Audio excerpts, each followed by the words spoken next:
So it's time for the Wednesday Night Reviews, Week 9. Now, I'm going to do it a bit differently this week. We're not going to go ahead and break it down opener against opener, mid-card to mid-card, to main event to main event, but instead, I'll go over the good, the bad, and the indifferent for both shows. And instead of starting things off with AEW, this time around, gonna switch it up, and we're gonna start with NXT's good. So, to start things off with NXT's good, we've got the Tag Team Championship match. It was Keith Lee and Dijakovic teaming up to take on the Undisputed Era, Kyle O'Reilly and Bobby Fish for the Tag Team Championships.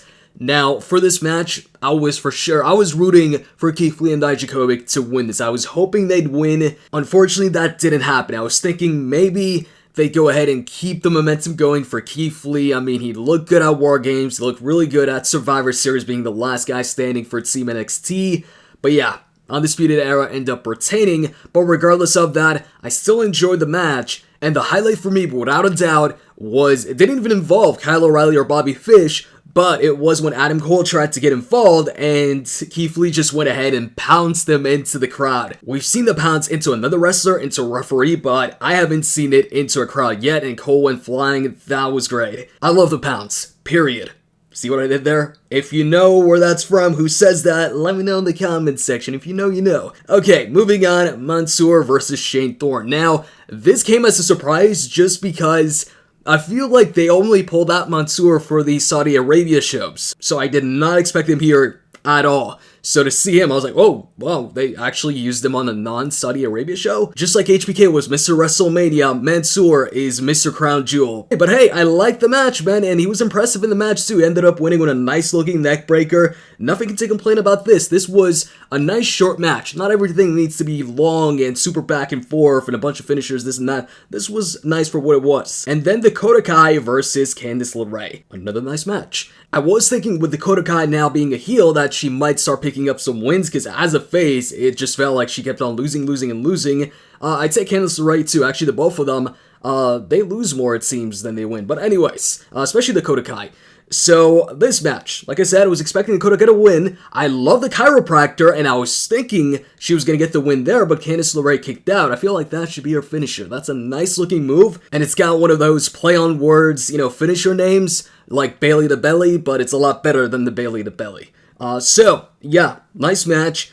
There was a painful looking back suplex that Candice delivered on Dakota Kai in the match. We're supposed to be on the apron, but Dakota Kai just hit the apron on like her left shoulder, and then she just fell on the outside. So that must have been painful. And speaking of painful, also seemed like Candice LeRae broke a tooth. So yeah, this match must have been extra painful for the both of them.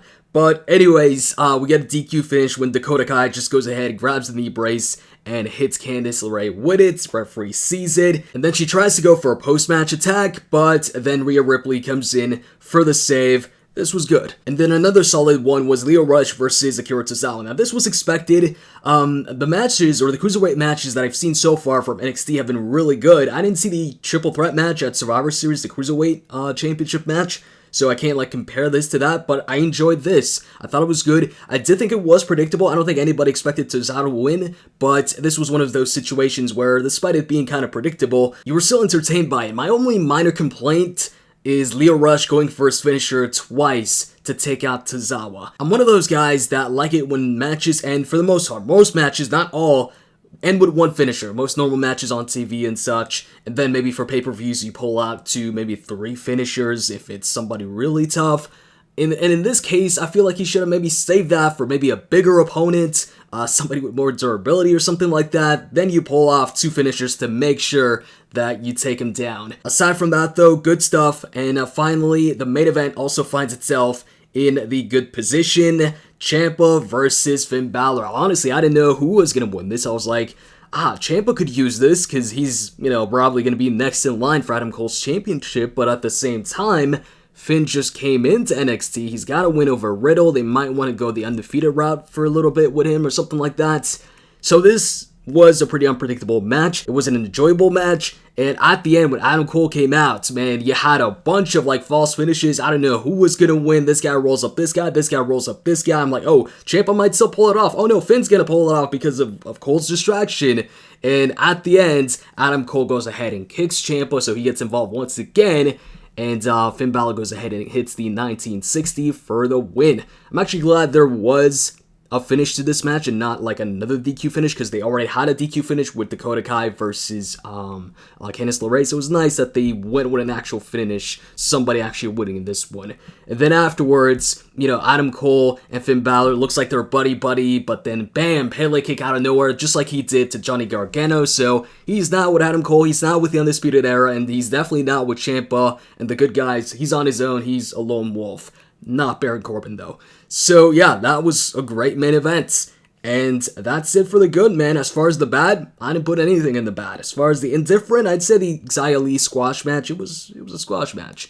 I don't really care too much for Xia Li and her opponent. This, I think, was my first time seeing her on NXT. So, wasn't too invested in this. And then afterwards, Shayna attacking her, I was like, oh, I hope this isn't Shayna's next feud, because, it should be Rhea Ripley. Thankfully, Rhea came out afterwards and challenged Shayna, or told her that she was going to beat her next time for the title. But we still don't have an announced date for that, so I'm looking to see that. So yeah, that's about it, man. It was a good show. Wasn't the best NXT show, but it wasn't bad. It was good. AEW, on the other hand, so last week was the first week where NXT beats AEW in the ratings. So I was expecting AEW to pull out all the stops and such here, but let me just go over the good here. So when it comes to the good, I did enjoy the Jericho celebration to kick off the show with Virgil, with Jack Swagger also coming out with the Chris Jericho goat. It also seemed like it was made to announce the Jericho's new bubbly, basically, that you can go ahead and pre-order now on the website. But I liked it. It definitely reminded me of the Best Friends segment with Kevin Owens and Chris Jericho, especially when Sammy Guevara came out and revealed that picture, that stand where you've got Chris Jericho hugging Sammy Guevara. That was definitely like that painting that Jericho did for Kevin Owens in that Best Friends segment. So yeah, I like this. The only thing that I didn't like so much was SCU once again dressed as other people. So they were dressed as the people that were helping to celebrate Jericho's celebration, and they went ahead and revealed their disguise and saved Justin Roberts from Jericho and the Inner Circle. How many times is SCU gonna dress up as other people? But yeah, I did like Mox's promo backstage, pretty much talking about his next challenger. I mean, that's something I've been liking about AEW. Number one, Mox's promos, but also lately him, issuing out the challenge, like who's gonna challenge me next? Who's got the guts to challenge me next? And Kenny Omega versus Pac. This was the match of the night for me. This was a really good match, solid back and forth.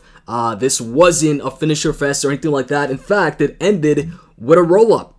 With a surprise roll-up, Kenny Omega gets a win over Pac. So now the both of them, they're both 1-1 if you don't count that tag team match that they had. As far as one-on-one goes, Kenny's got one, Pac's got one. And I like the fact that he won with a roll-up. Since Pac already, got his first loss against Adam Page, I don't like it when people get their first loss and then they start losing and losing and losing. Like, what happened? You were undefeated. Sure, you lose a match, but why are you losing all these other matches right afterwards? With the roll-up, at least, Pac can go ahead and claim that, hey, Kenny just got him by surprise there. But this is where the good comes to the end. So, now on to the bad. I've got to go ahead and start it off with the guest commentator, Marco's commentary. Oh, man, this was bad.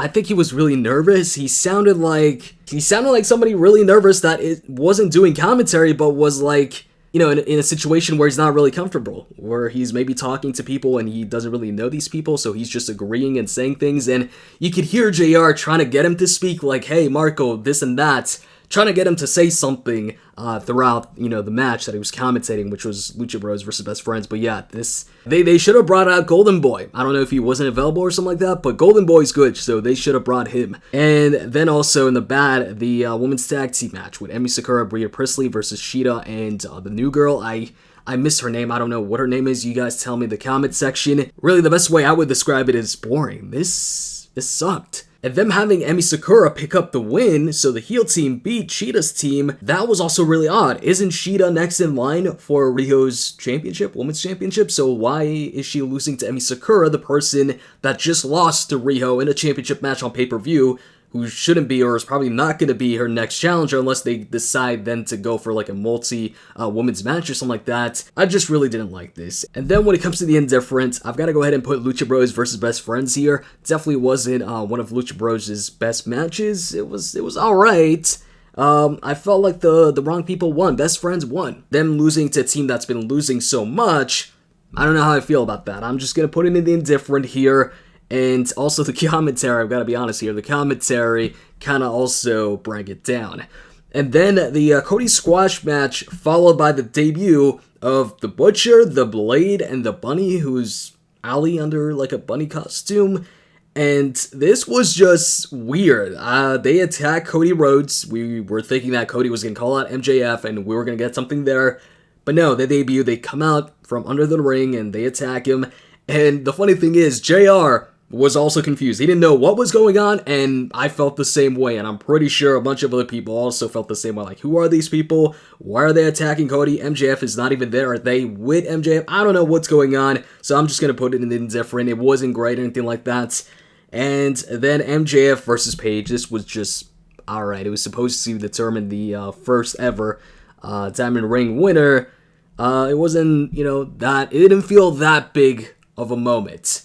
And then DDP comes out to give the ring to MJF. You get MJF putting his gum in his hand, and you're thinking maybe you're going to see a diamond cutter or something like that. But no, they get like separated, Wardlow and DDP, and then go to commercial, and that's it for that.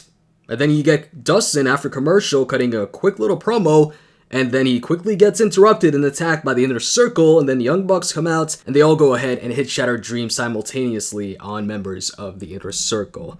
So, yeah. Oh, how could I forget? The good. Man, there was one more good, and that was the main event. Chris Jericho versus Scorpio Sky. This was a nice main event. The type of main event that's underdog versus main eventer, because you had those spots where at some points in the match it seemed like Scorpio Sky might just pull it off. I like the fact that Jericho won with the Walls of Jericho. I'm liking the fact that Jericho's using the Walls of Jericho more while he's winning more with the Walls of Jericho. It feels like in the WWE oftentimes they would just have him win with the Codebreaker and they kind of diminished the Walls of Jericho or didn't use it as much to get the win. But here, you're seeing a lot more, or Jericho winning with it a lot more.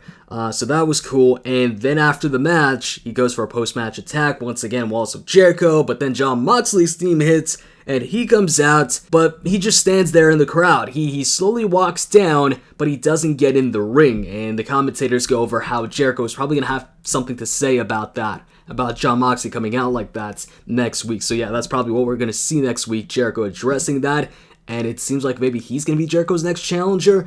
That should be interesting, because I was thinking for a while now, when's Jon Moxley going to challenge Jericho for the championship? But I was also thinking that maybe he'd go on Rampage first, or beat up pretty much everybody in AEW first, and then go on to Jericho. So this is earlier than expected, but I'm looking forward to seeing how this goes. And I don't know, since this is so early, I don't know if Jon Moxley's going to win the title this early. So, we'll have to see for that. But, yeah, I think you guys can tell here, NXT won this one for me. I thought NXT had the better show. NXT wasn't one of the best NXT shows, and this definitely wasn't one of AEW's best shows. This was one of the weakest ones. In fact, I think this was AEW's weakest show out of all of them.